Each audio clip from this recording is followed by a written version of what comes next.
보내주신 자동차 산업 관련 기사들을 보니까요. 와, 정말 흥미롭더라고요. 아, 네. 최근 분위기가 심상치 않죠. 네, 지금 서구 자동차 업계가 왜 갑자기 전기차에서 약간 발을 빼려 하는지 그 이유가 아주 선명하게 보이더라고요. 그렇죠. 불과 몇 년 전만 해도 전부 전기차에 올인하는 분위기였는데 갑자기 이어부터 포드까지 급브레이크를 밟고 있어요. 이게 과연 뭐랄까 현명한 속도 조절일까요? 아니면 좀 위험한 후퇴일까요? 바로 그 지점이 이 기사들이 번지는 핵심 질문이라고 생각합니다.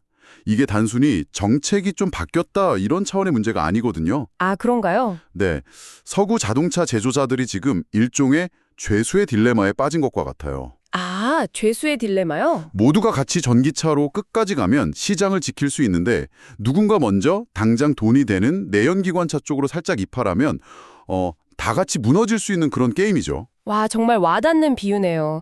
그럼 그 딜레마가 어디서부터 시작됐는지 한번 보죠. 기사들을 보니까 결국 소비자들이 생각보다 전기차를 외면하고 있다는 게 가장 큰 이유 같아요. 네, 맞습니다. 비싼 가격, 또 뭐였죠? 마땅한 소형차가 없는 거, 그리고 여전히 충전 문제가 좀 불안하고요. 그렇죠. 올해 유럽에서 팔린 신차 5대 중에 한 대만 순수 전기차였다는 통계가 지금 현실을 딱 보여주는 거죠. 정말이요? 5대 중 한 대. 네, 불과 한 2, 3년 전만 해도 분위기가 완전히 달랐잖아요. 맞아요. 그때는 뭐 테슬라 보고 다들 난리였죠. 네, 폭스바겐이나 스텔란티스 같은 전통의 강자들이 2030년까지 판매량의 80%, 만개는 100%를 전기차로 채우겠다고 선언했었거든요. 그랬었죠. 그런데 막상 소비자들의 지갑이 안 열리니까 이제 독일하고 이탈리아 정부까지 나서서 압박을 한 거고 결국 EU가 한 발 물러선 겁니다. 아니 근데 그렇게 야심찼던 목표가 어떻게 갑자기 90% 감축이라는 약간 좀 어정쩡한 타협 안으로 바뀔 수가 있는 거죠? 하하, 그게 바로 정책의 허점이죠. 어점이요. 네, 원래 판매 전면 금지에서 2021년 대비 탄소 배출량 90% 감축으로 목표가 슬쩍 바뀐 거예요. 그게 결국 금지가 아니라는 거군요. 그렇죠. 이걸 계산해보면 2035년에도 신차 4대 중 1대는 하이브리드를 포함한 내연기관 엔진을 달고 나올 수 있다는 뜻입니다. 와, 사실상 내연기관차에 생명줄을 던져준 셈이네요. 바로 그겁니다.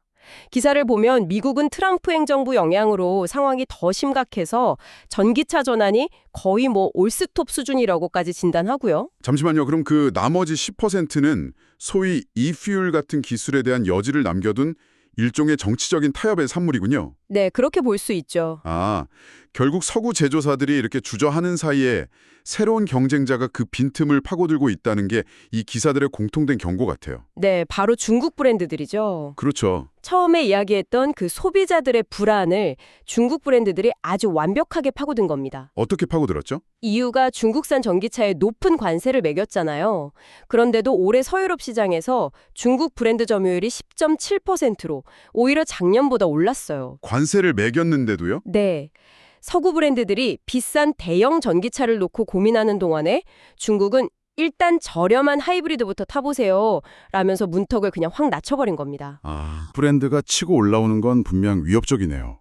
근데 기사의 다른 한편에서는 이걸 그냥 시장 원리라고도 보지 않나요? 어떤 말씀이시죠?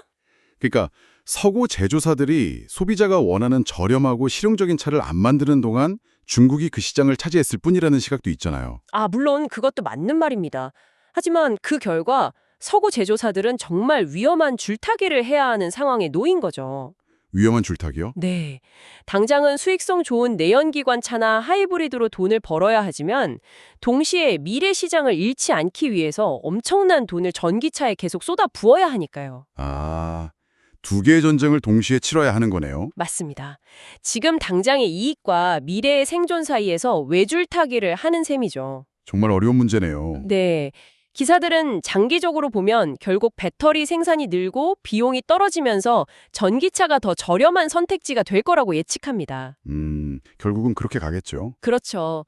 그래서 지금의 이 속도 조절이 단기적으로는 합리적으로 보일지 몰라도 가속 페달을 끝까지 밟고 있는 경쟁자에게 영원히 따라잡을 수 없는 격차를 허용하는 아주 위험한 도박이 될 수도 있다는 겁니다. 오늘 이야기를 나눠보니 이 상황이 남기는 질문은 더욱 명확해지는 것 같습니다. 지금 서구 자동차 산업의 이 후퇴는 시장의 목소리를 들은 현명하고 실용적인 전략 수정일까요? 아니면 아니면 미래 자동차 시대의 왕좌를 스스로 경쟁자에게 넘겨주는 역사에 기록될 거대한 오판일까요?